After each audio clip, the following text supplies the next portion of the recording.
Tyler, the creator, is living through every artist's worst nightmare, realizing the monster he built doesn't listen to him anymore. It's one thing to lose control of your career, but it's something entirely different when you lose control of the people who made it possible. Over the past week, Tyler's name has been everywhere, trending, dissected, dragged. To most people, it looks like another round of internet drama. But this time, it's deeper than that. This isn't just about a few reckless comments or old tweets coming back to haunt him. It's about the uncomfortable truth that sometimes the audience you create becomes a reflection of your past self, the version you've already outgrown. Because for Tyler, this moment isn't random. It's the consequence of a decade-long evolution colliding with an audience that never changed. And that's what makes it so fascinating and terrifying. What happens when your growth exposes the immaturity of the crowd that once worshipped you? What happens when you realize your biggest supporters might actually be the people holding you back? Tyler's facing those questions right now, and the internet is watching every second of it unfold. But to understand why this situation hit so hard, we have to rewind to where it all started. A post that was supposed to be a simple tribute, and how it spiraled into a cultural mirror no one was ready to face. It all started with something that should have been simple. A quiet, heartfelt moment. Tyler, the creator, posted a tribute to D'Angelo, the neo-soul legend who had just passed away from pancreatic cancer. It wasn't meant to stir up conversation, spark headlines, or start debates. It was just a moment of respect. One artist acknowledging another. But within minutes, that post turned into a circus. The comment section filled up, not with condolences or shared memories, but with impatient fans asking when Tyler was dropping new music. Others joked, spammed emojis, or said things that had nothing to do with the loss he was trying to honor. It was tone deaf, and more than that, it was revealing. Tyler's audience, the same people who claim to love his artistry, couldn't even pause for a few seconds to acknowledge what that post represented. They weren't present. They weren't listening. And for Tyler, who's always worn his respect for black artists on his sleeve, that hit a nerve. He eventually turned off the comments, hoping to stop the noise. But the silence didn't last long. A short while later, Tyler liked a tweet that threw gasoline on the fire. The tweet said, "Tyler's fan base hates black music, despite Tyler himself having a deep love for it." It pointed out how he collaborates with icons like Charlie Wilson, Erykah Badu, and DJ Drama, yet his fans rarely engage with the black roots of his work. The tweet called it cannibalistic, an audience that consumes the art but ignores the culture behind it. That's when everything changed. Tyler wasn't just mourning anymore, he was making a statement. And when he followed that up with a now deleted tweet saying, "These Sun Dodgers are out of control," people knew exactly who he was talking about. The internet exploded. What started as a tribute became a turning point. Because that one tweet didn't just expose a disrespectful moment. It exposed the growing divide between Tyler and the people who built him up. But the backlash didn't stop there. What came next would turn the spotlight completely back onto him and remind everyone that the internet never forgets. When Tyler liked that tweet calling out his own fan base, he probably knew it would stir conversation. But not like this. Within hours, screenshots spread across every platform, twisting the message into 100 different versions. Some people praised him for saying what other black artists were too afraid to say. Others accused him of turning on the very audience that made him famous. But the real chaos began when his own fans, especially the white ones, realized the criticism was aimed at them. That liked tweet cut deep because it wasn't random. It spoke to a long-standing truth that's been simmering beneath Tyler's career for years. That a huge portion of his fan base loves the look of black art, but not always the substance of it. They wear the aesthetics, quote the lyrics, copy the style, but rarely acknowledge the history that gave birth to it. And for Tyler, who spent years paying homage to the pioneers who shaped his sound, that disconnect must have felt like betrayal. Then came the moment that tipped everything over the edge. Tyler responded with that infamous tweet, "These Sun Dodgers are out of control, man." A blunt, unfiltered shot at white fans acting reckless. The internet froze. Some laughed, others were offended, but everyone paid attention. And in a matter of minutes, the conversation shifted from Tyler's fans are disrespectful to Tyler's racist. He deleted the tweet shortly after, but it didn't matter. The damage was done, and the story had already evolved. Suddenly, Tyler wasn't just a frustrated artist venting about his audience. He was now being dragged into a full-blown culture war about race, accountability, and the limits of an artist's relationship with their fans. And that's when the spotlight turned. Hard. Because as the internet started dissecting his words, people began digging deeper. Old tweets, old jokes, old interviews. Everything Tyler had ever said was back on the table. What started as a critique of his fans quickly became a trial of Tyler himself. The moment Tyler deleted that tweet, the internet smelled blood. It was like a switch flipped. And suddenly, the story wasn't about tone-deaf fans anymore. It was about Tyler. The same people who had been defending him hours earlier started resurfacing his old tweets from the early 2000s, dragging out every controversial line and edgy comment they could find. Screenshots filled the timeline, and people began asking the question that would define the entire situation. Wait a second, didn't you create this audience? That was the turning point. Because this time, the outrage didn't come from a single mistake. It came from history. People remembered the early Odd Future era, when Tyler made his name on shock value and chaos. Back then, nothing was off limits. His lyrics were dark, violent, and offensive on purpose.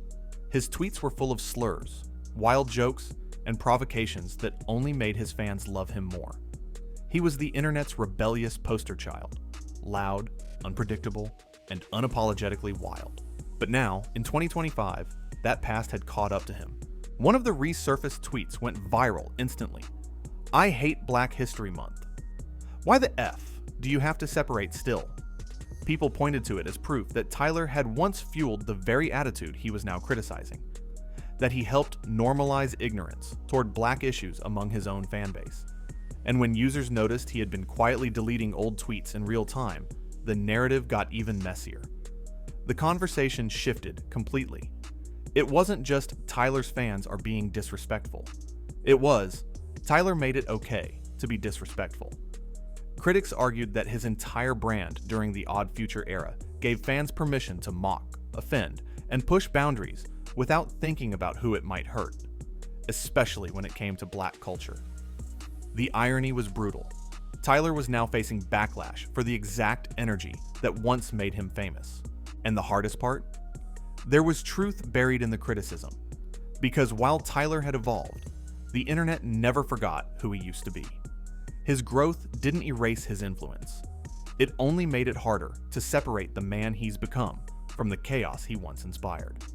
But to really understand why that connection runs so deep, we have to go back to where it all began. The wild, untamed era that shaped both Tyler and his fans. The rise of Odd Future. To understand how we got here, you have to go back to the beginning. When Tyler wasn't just an artist, he was a cultural earthquake. The Odd Future era wasn't built on polish or professionalism. It was built on chaos. Teenagers in ski masks, skating in parking lots, screaming lyrics about anything and everything that would get a reaction. It wasn't just music. It was rebellion wrapped in humor, horror, and energy that felt raw, dangerous, and new. Back then, Tyler was the loudest voice in a generation that didn't care about rules. He mocked authority, tore down boundaries, and said the things everyone else was afraid to. His songs were violent, offensive, and weirdly brilliant. A mix of shock value and creativity that forced people to pay attention. And for millions of kids growing up online, especially white teens glued to Tumblr and YouTube, it felt like freedom. They could be edgy, say wild things, laugh at the dark stuff, and blame it all on art. Tyler's fanbase during those years was overwhelmingly white, and they worshipped the chaos. They wore Odd Future hoodies like badges of honor, repeated his most controversial lyrics like inside jokes, and flooded the internet with the kind of edgy humor that would never fly today. It was a digital cult of rebellion, and Tyler was their leader. But here's the thing. For him, that chaos was art. For them, it became identity. What Tyler saw as satire or character work a lot of his fans took literally.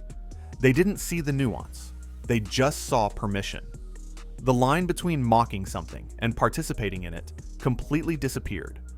And that's how Tyler's early persona, a mix of shock, comedy, and provocation, ended up shaping an audience that couldn't tell the difference between the joke and the message.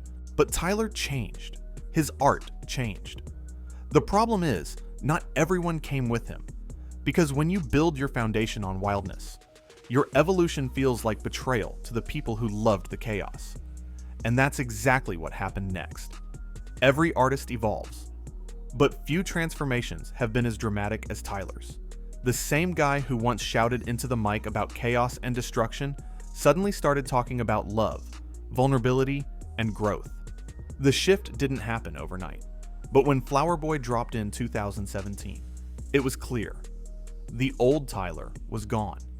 The production was lush, the lyrics were personal, and for the first time, he sounded like someone who wasn't hiding behind jokes anymore. It was the birth of a new era, one where Tyler stopped performing and started reflecting. Songs like See You Again and 9/11/Mr. Lonely revealed a softness and sensitivity no one expected from the guy who once made headlines for shock value. And in between the lines, he hinted at his sexuality with lyrics like, "I've been kissing white boys since 2004. It was subtle, but it was revolutionary, especially coming from someone whose early image was built on hyper-masculine rebellion. The shift divided his audience. The fans who loved his artistry grew with him, embracing this new side of Tyler that was more human and introspective. But the others, the ones who came for the chaos, didn't know what to do with it. They missed the jokes, the shock, the edge. They didn't want vulnerability. They wanted the energy of 2011 back. And instead of growing, they froze in time. That's the tragedy of evolution and fame. You can grow past your fans, but they don't always grow past you. Tyler had spent years reinventing himself, from Goblin to Igor to Call Me If You Get Lost, building one of the most artistically consistent catalogs in modern hip-hop. Yet, a portion of his audience stayed stuck in the past, clinging to a version of him that no longer exists. For Tyler, that disconnect is more than frustrating. It's haunting, because every time he tries to move forward, that old version of him gets dragged back into the spotlight. And when those old fans act out, it's like watching a ghost from his past embarrass him in real time. But this goes deeper than music or nostalgia. Because when you're a black artist, your audience doesn't just shape your career. It shapes how the world interprets your culture. And that's where Tyler's story stops being personal and becomes something bigger. Being a successful black artist has always meant carrying more weight than the job description. You're not just making music, you're representing something larger, whether you want to or not. Tyler never asked to be a spokesperson for black creativity, but over time, that's exactly what he became. His music, his style, his very existence opened a door that let thousands of non-black fans experience a world they'd never been part of before. But with that exposure came a kind of responsibility that no one ever explicitly handed him. The responsibility of teaching people how to respect the culture they're consuming. Tyler has always shown deep love for the architects of black music. He samples soul legends, collaborates with icons like Charlie Wilson and Erykah Badu, and constantly honors the roots of his sound. Yet, many of his fans have never cared to trace those roots. They'll stream the songs, wear the golf merch, quote his interviews. But when it comes to actually understanding where it all comes from, they go silent. That's the disconnect that fueled this latest controversy. Tyler wasn't just reacting to ignorance. He was reacting to decades of his own art being appreciated without its context. For black artists, that kind of cultural disconnection cuts deep. Because the art isn't just entertainment, it's expression born out of survival, history, and identity. And when that gets stripped away, it starts to feel like theft disguised as admiration. Tyler gave his fans access to that world, but in doing so, he also handed them a mirror they weren't ready to look into. They embraced the rebellion, but not the reason behind it. And it's not that Tyler intentionally ignored the responsibility that came with his influence. he just didn't see it coming. When Odd Future blew up, he was a teenager making wild music with his friends, not a cultural ambassador. But fame has a way of rewriting your purpose without your permission. Whether he likes it or not, Tyler became an entry point into Black culture for a generation of kids who otherwise might have never engaged with it. That's what makes this moment so complicated. Because now, as an adult who understands his impact, Tyler's being forced to face the truth that his art wasn't just music. It was a blueprint. And some of the people who followed it misunderstood the assignment completely. But the question remains, how much of that misunderstanding is really his fault? And how much belongs to the audience that refused to grow up? At this point, the conversation around Tyler isn't just about what he said. It's about what he created. The internet wants someone to blame, and Tyler's become the easiest target. But the truth is far more complicated than a simple headline or tweet. Because while he did build the foundation for this audience, he also outgrew it, and that's the part no one seems to talk about. There's an uncomfortable reality that every artist eventually faces. You can influence people, but you can't control what they take from your work. Tyler's early fans learned to mimic his energy, the sarcasm, the chaos, the "I don't care" attitude, but not the lessons behind it. They never paid attention to the evolution, the self-reflection, or the growth. They just froze him in time. And now, when he tries to call that behavior out, they look at him like he's the hypocrite. It's the same dynamic as a parent trying to discipline the child they raise to be wild. You can't be shocked when the kid throws a tantrum. You built that energy. But at some point, that kid grows up too. And when they choose not to, that's no longer your burden to carry. Tyler may have opened the door, but his fans chose to stay standing in the doorway, refusing to step through it with him. Some critics say he's reaping what he sowed, that he's finally being held accountable for normalizing the kind of behavior he now condemns. But others see it differently. As a lesson in growth, proof that people can change even if their audience doesn't. Because if we never allow artists to evolve beyond their mistakes, what's the point of evolution at all? Tyler's not the same man who wrote those tweets or made those jokes in 2011. The problem is, the internet doesn't believe in change. It believes in screenshots. This is the crossroads where Tyler stands right now, between accountability and redemption, between who he was and who he's become. And no matter how much he explains, apologizes, or deletes, that tension will always follow him. Because when your art impacts culture, you lose ownership of it the moment it leaves your hands. But Tyler's story isn't just about blame. It's about survival. And the way he's handling this moment might be the clearest sign yet that he's learned the most important lesson any artist can. You can't rewrite your past, but you can redefine what it means. And that's exactly what he's doing now. Facing the reality of his own creation head on. Fame is strange. It gives you everything you ever wanted, and then it takes away the one thing you need most: control. Tyler, the creator, built an empire out of authenticity, rebellion, and raw creativity. But that empire came with a shadow he couldn't escape: the audience that refused to evolve. And now, after years of growth, success, and personal reinvention, he's staring directly into that shadow. The truth is, no matter how far you go, you can never fully outrun the version of yourself that made the world notice you.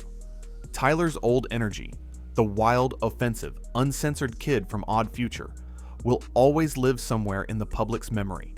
And that version of him still lives in some of his fans too. They treat his past like scripture, even though he's long moved on. It's not malice. It's inertia. They're stuck in the era that made them feel something for the first time, even if Tyler himself outgrew that feeling years ago. That's what makes this whole situation so powerful. It's not just about race or fan culture or internet outrage. It's about identity. Tyler's evolution forced people to confront how they consume art, how they treat artists, and how unwilling they are to let people grow.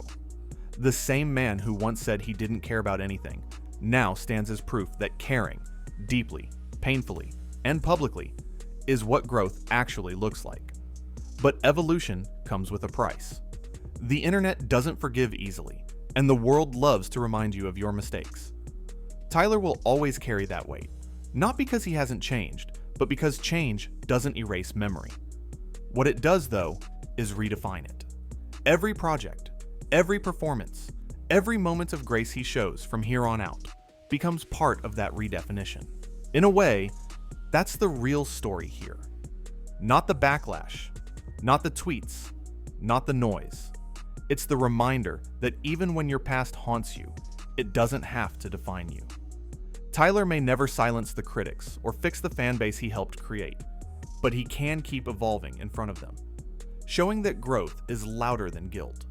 Because at the end of the day, the hardest thing an artist can face isn't losing fame, fans, or approval. It's looking in the mirror and realizing you've become someone your past self wouldn't recognize. And for Tyler, that's not failure, that's freedom.